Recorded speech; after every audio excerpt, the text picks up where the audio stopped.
Ya, akhir-akhir ini saya merasa prihatin dengan adanya beberapa habaib yang tersandung kasus hukum yang oleh sebagian kita disebut dengan istilah kriminalisasi. Sikap sebagian saudara-saudara muslim kita yang lain ikut mencaci dan mengolok-olok para habaib yang dijadikan tersangka dalam kasus hukum.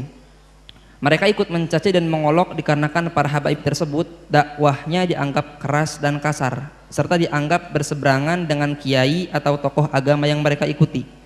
Bagaimana kita harus menyikapi keadaan ini? Bagaimana sikap kita jika seandainya ada perilaku seorang habib yang tidak kita sukai atau perilaku seorang habib yang melanggar agama? Habaib atau kaum asyraf sadah adalah orang-orang yang dipilih oleh Allah dengan nasab mulia, yaitu nasab sambung dengan baginda Nabi Muhammad SAW melalui Sayyidat Fatimah Az-Zahra. Kalau memandang mereka, kita pandang dengan dua cara pandang. Sebagai manusia kita lihat mereka, beliau-beliau adalah manusia yang bisa bersalah. Tapi di sisi lain kita harus tetap melihat beliau adalah dzurriyyah Nabi SAW. Kalau mereka melakukan kesalahan, jangan sampai kita menjadikan merendahkan kehabaibannya. Naudzubillah. Kadang muncul kebencian di hati kita. Habib, habaib. Ini sudah ada muncul kebencian. Kalau dia salah, kita katakan salah sebagai manusia. Tapi jangan dihubung-hubungkan dengan istilah habaib. Karena kalau kita menyebut dengan nada merendahkan kalimat habaib, kita akan merendahkan sesuatu yang sambung dengan Nabi SAW.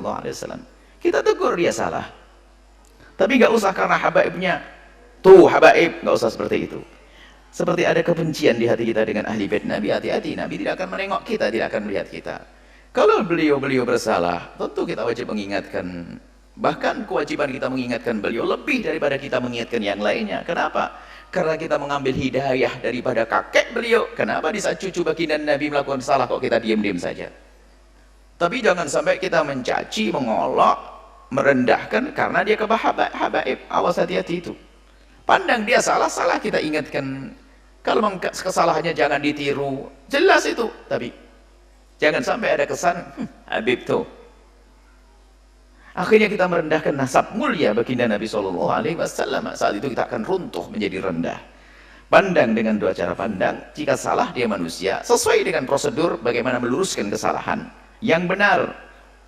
Tentunya bukan dengan bermacam caci maki dan sebagainya. Kemudian jangan dihubung-hubungkan dengan masalah nasab tadi.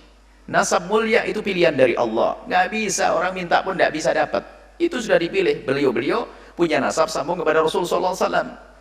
Jangan sampai kita merendahkan kehabaibannya itu. Berarti kalau kita merendahkan kehabaibannya, kita merendahkan nasab mulia. Hati-hati. Kalau salah-salah, kita tegur-tegur. Wajar, tapi tidak jangan dihubungkan masalah habaibnya kemuliaan itu. Dzurriyyah Nabi SAW adalah mulia. Waspadalah, kadang ini lihat, karena ada kedengki tersembunyi di hati kita kalau sudah habib lah gitu. Habib. Bahkan sampai derajat mendustakan nasab, habib palsu. Tidak bisa, kalau nasabnya benar, tetap benar. Kita mengatakan palsu, malah masuk wilayah dosa lagi. Kalau masalah ada habib yang bersalah, ya tugas kita bagaimana?